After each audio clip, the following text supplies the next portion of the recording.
কুমিল্লার চান্দিনা আটচাইল সবুজ সংঘের উদ্যোগে মিনিবাস ফুটবল টুর্নামেন্টের ফাইনাল খেলা অনুষ্ঠিত হয়েছে।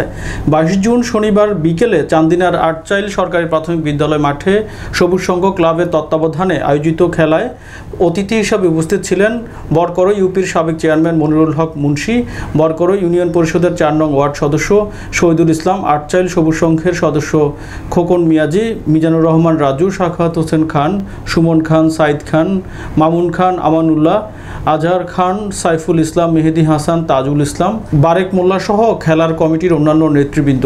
32টি দল অংশগ্রহণের মধ্যকার প্রতিযোগিতায় আলিফ মাহমুদ কায়সারের ম্যাচ রেফারির পরিচালনায় ফাইনাল খেলায় আটচাইল একাদশ কৈকরই একাদশকে 1-0 গোলে পরাজিত করে কাঙ্ক্ষিত চ্যাম্পিয়ন ট্রফি অর্জন করে।